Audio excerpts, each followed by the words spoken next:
সুপ্রিয় দর্শক, ২০১৮ সালের মতো দেশে আবারও সরকারি চাকরিতে কোটা বাতিলের আন্দোলন। অভিযোগ আছে দেশের যুব সমাজকে খেপিয়ে তোলা হচ্ছে। আরো অভিযোগ মূলত মুক্তিযোদ্ধাদের সাধারণ জনগোষ্ঠীর মুখোমুখি দাঁড় করিয়ে রাজনৈতিক ফায়দা নিতেই এই আন্দোলন।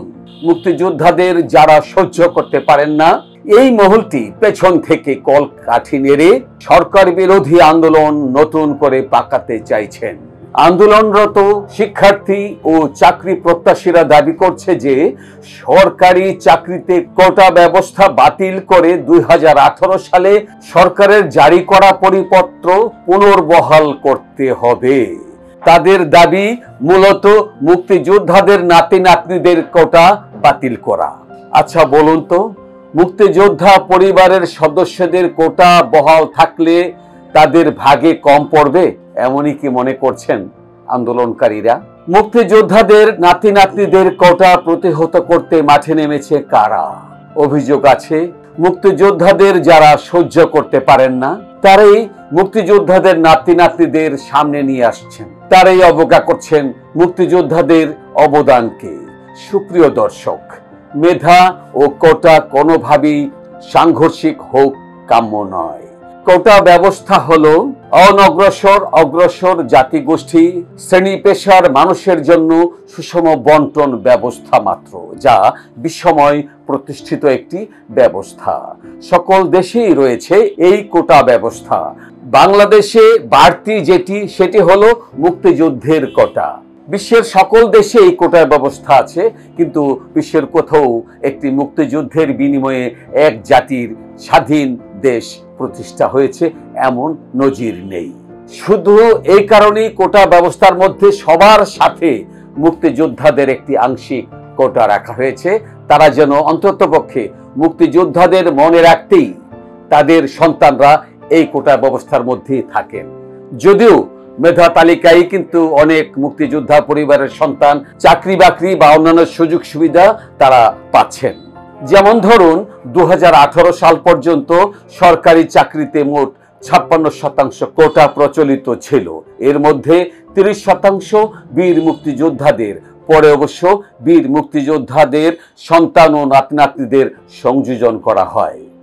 বন্টনটা এরকম: ১০% নারী কোটা, ১০% জেলা কোটা এবং ৫% ক্ষুদ্র জাতিগোষ্ঠী কোটা। এছাড়া ১% পদ প্রতিবন্ধী প্রার্থীদের দিয়ে পূরণের নিয়ম চালু করা হয়। পরে বীর মুক্তিযোদ্ধাদের সন্তান ও নাতি নাতনিদের জন্য রাখা এই কোটা নিয়ে এখন আন্দোলন আবার পাকানোর চেষ্টা। সব মিলিয়ে সকল শতাংশ এক করা হলে সব মিলিয়ে মোট ৫৬% সংরক্ষিত কোটার বাইরে অবশিষ্ট ৪০% মেধার ভিত্তিতে হবে। অনেকেই জানতে চান কোটা বা সংরক্ষণ প্রথা বিশ্বের আর কোন কোন দেশে আছে। বিশিষ্ট সাংবাদিক Syed Ishtiaq Reza Dhaka post online news পোর্টালে লিখেছেন, ভারত এবং পাকিস্তানে কোটা প্রথা বড় আকারেই আছে। মার্কিন যুক্তরাষ্ট্রে শিক্ষা, সামাজিক সুরক্ষা সহ নানা খাতে সংরক্ষণ প্রথা আছে। বিশেষ করে কালো মানুষের জন্য অনেক রাজ্যেই চাকরি সহ নানা খাতে বিশেষ সুবিধা দেয়া হয়েছে। শুধু নেই মুক্তিযোদ্ধা কোটা, কারণ তাদের দেশে মুক্তিযুদ্ধ হয়নি, মুক্তিযুদ্ধের বিনিময়ে কোনো রাষ্ট্র গঠিত হয়নি। একমাত্র বাঙালি জাতির রয়েছে মুক্তিযুদ্ধের গৌরবগাথা ইতিহাস। আর ২৫ থেকে ৫০ বছর পর কোনো মুক্তিযোদ্ধাই বেঁচে থাকবেন না, থাকবেন তাদের নাতি নাতনি বংশ পরম্পরা। মুক্তিযোদ্ধাদের সম্মানকে অমর রাখার নিমিত্তে হলেও মুক্তিযোদ্ধা কোটা অক্ষুণ্ণ রাখা খুবই সমীচীন। মুক্তিযুদ্ধের ইতিহাসকে বাঁচিয়ে রাখতেই মুক্তিযোদ্ধাদের নাতি নাতনিদের কোটা বাতিল করা ঠিক হবে না। সৈয়দ ইশতিয়াক রেজা আরও লিখেছেন, আমাদের মতো দেশে সরকারি চাকরি সবার কাছে এক বড় চাহিদা বা স্বপ্ন, যা অন্য দেশে, বিশেষ করে উন্নত দেশগুলোয় নেই। যুক্তরাষ্ট্র, কানাডা, নিউজিল্যান্ড, সাউথ আফ্রিকায় পজিটিভ অ্যাফার্মেটিভ অ্যাসিস্ট্যান্স নামে পিছিয়ে পড়া জনগোষ্ঠীর জন্য নগদ সাহায্যও দেয়া হয়। খাদ্যে ভর্তুকি প্রদান করা, বাড়ি করে দেয়া, শিক্ষা ও চিকিৎসায় সাহায্য করার বিধান আছে। সাউথ আফ্রিকায় ব্ল্যাকদের জন্য ক্রিকেটেও কোটা সংরক্ষিত আছে। নরওয়েতে বেসরকারি খাতে পর্যন্ত নারী কোটা রাখার বিধান আছে। ফ্রান্সে রাজনৈতিক দলগুলোই নারীদের জন্য কোটা রাখা আছে। ব্রাজিলে আদিবাসীদের জন্য চাকরি সহ সব ক্ষেত্রে কোটা প্রথা বজায় আছে। এছাড়াও বাংলাদেশে বিভিন্ন বিশ্ববিদ্যালয় ও মেডিকেল কলেজে উপজাতি কোটা রাখা হয়। কোটা ব্যবস্থা পেয়ে তাদের জীবনমান ও আর্থসামাজিক সূচকে কিছুটা হলেও অগ্রগতি হয়েছে, এটি অনস্বীকার্য। তেমনিভাবে প্রতিবন্ধী জনগোষ্ঠীর জন্য কোটা আছে এবং এর প্রয়োজনীয়তা নিয়ে কেউ আপত্তি করছে না। আপত্তিটা কি শুধু মুক্তিযোদ্ধা পরিবার নিয়ে? এটি খুবই দুর্ভাগ্যজনক। ক্ষেত্রবিশেষে নারীদের জন্য কোটা ব্যবস্থা বড় অবদান রেখে আসছে। এই সংরক্ষণ প্রথার সুফল হিসেবে স্বাধীন দেশে সমাজে অন্যদের থেকে তুলনামূলকভাবে আর্থিক ক্ষেত্রে পিছিয়ে পড়া মানুষরা স্বাবলম্বী হওয়ার সুযোগ পাচ্ছেন। তার পাশাপাশি নিদারুণ দারিদ্র্যের নাগপাশ থেকে আত্মবিশ্বাসী নাগরিক হয়ে তারা দেশ ও দেশের সামগ্রিক উন্নয়নের অন্যতম অংশীদার হতে পেরে গর্ববোধ করছেন। প্রশ্ন হলো, সেই কোটা প্রথা কতটুকু এবং কিভাবে থাকবে? প্রতিবন্ধীদের জন্য নির্ধারিত 1% কোটা কখনো যথাযথভাবে পূরণ করা হয়নি। মুক্তিযোদ্ধাদের কোটাও নাকি দিন শেষে শূন্য থেকে যায়। এই জায়গায় অবশ্যই নজর দিতে হবে কর্তৃপক্ষের। হতে পারে মুক্তিযোদ্ধাদের নাতি নাতিরা কোটার পেছনে না ছুটে স্ব মেধায় চাকরি পাচ্ছেন, ফলে তাদের কোটা খালি থাকছে। সেই ক্ষেত্রে শূন্য কোটা অগ্রাধিকার ভিত্তিতে প্রয়োগ করা হোক। শুধু সরকারি খাতে নয়, বেসরকারি খাতেও বিষয়টি যেন মানা হয়, সেই নজরদারি প্রয়োজন।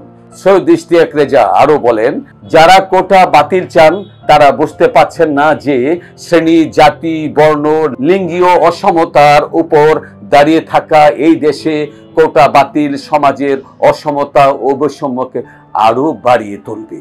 কোটা প্রথার মেধা কিছুটা হলেও ক্ষতিগ্রস্ত হয়, তবে বাস্তবতা হলো অতি দরিদ্র পিছিয়ে পড়া পরিবারের সন্তানরাও কোনো কাঠামোতেই সেইভাবে লেখাপড়া করতে পারে না যে মেধা প্রদর্শন করবে।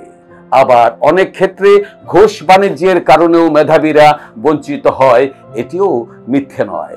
তাহলে বিশ্ববিদ্যালয়ের প্রথম স্থান অধিকারী মেধা ছাত্রছাত্রীরা কেন চাকরি না পেয়ে বিদেশে পাড়ি দেন? যে তথাকথিত যোগ্যতার অহমিকায় অনেকে ডগমগ হয়ে আছেন, তা আদৌ শুধুমাত্র ব্যক্তিগত মেধা বা দক্ষতা নয়। সৈয়দ ইশতিয়াক রেজা এ প্রসঙ্গে আরো বলেন, তারা কে কতটা সুযোগ সুবিধা পাচ্ছেন তার উপরও নির্ভর করে।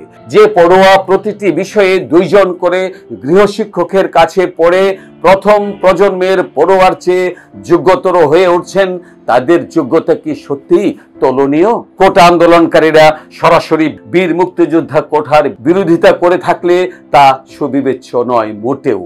মুক্তিযোদ্ধাদের নাতি নাতিদের জন্য কোটা 30% হবে নাকি একটি যৌক্তিক পর্যায়ে নামিয়ে আনা হবে, তা নিয়ে সুচিন্তিত মতামত ও সিদ্ধান্ত প্রয়োজন।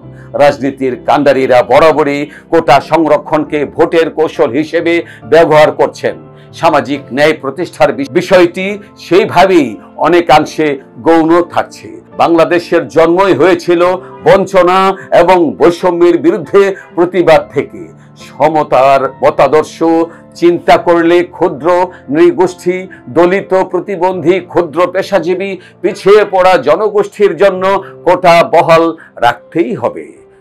এই কথাটি জোর দিয়ে বলেছেন সৈয়দ ইশতিয়াক রেজা, প্রধান সম্পাদক, ঢাকা জার্নাল। এতক্ষণ সঙ্গে থাকার জন্য আপনাদের সবাইকে ধন্যবাদ।